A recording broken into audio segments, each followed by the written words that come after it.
Just my luck. Wednesdays seem so odd to be suffering from a world-class hangover.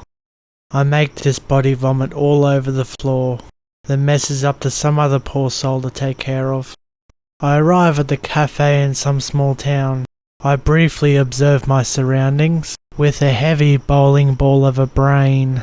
A slow recovery came after food and coffee. Recovery time ceased, as a woman in her mid-40s gave me an earful.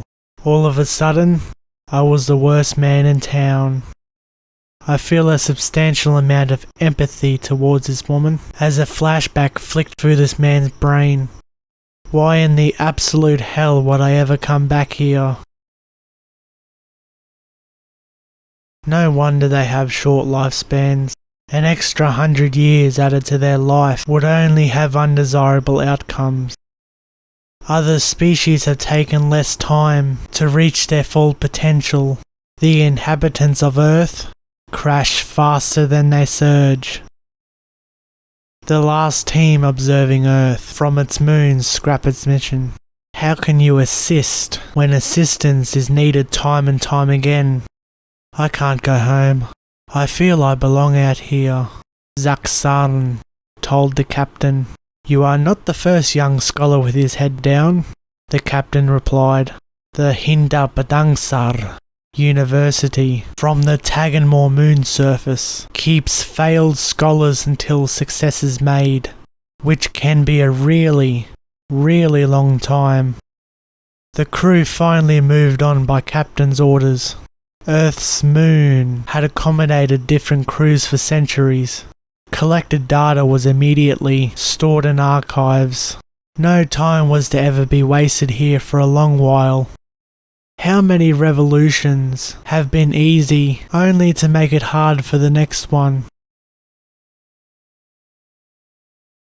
How could anyone take this film seriously? So much predictability and bad graphics made this film unwatchable.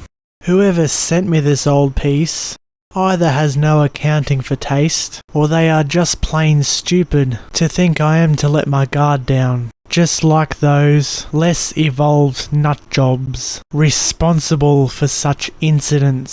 Besides, 1993 was 200 years ago.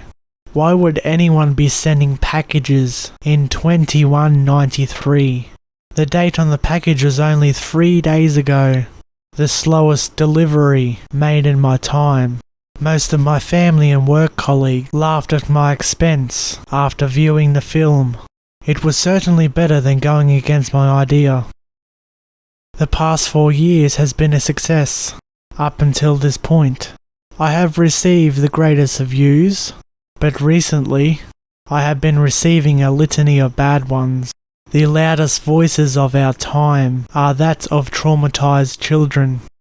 I did not think about that old film until I received another package containing the second installment of the Jurassic Park franchise made in 1997.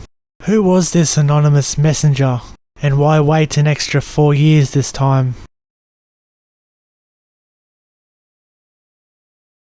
Nobody gives me any demands. Anyone stupid enough to stand up to me will taste the end of my blade. A few seconds later, I ran for cover as fast as I had ever ran in my entire life. I found cover in a nearby empty dumpster. It was more safe than getting smashed by large hailstones. The rain poured heavily with no more signs of hail. Those few hailstones fell dangerously close, but in a particular order. It became very clear. The rain was not telling me to run because of the hail. It was because my final warning from the particular pattern the hailstones fell was almost identical to the rain pattern, only it was more aggressive.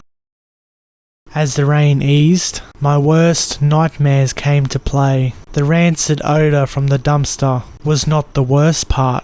No. The outside world filled my ears with poignant sounds.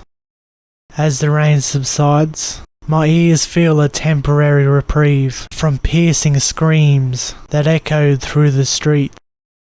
Descending water droplets speak to me once more in Morse code, issuing me my final warning. Cover your ears. I was not completely deaf to the sounds outside, but still disheartening nonetheless. The obvious sounds of the whole city being vandalized raises one question in my mind. Will there be a world tomorrow?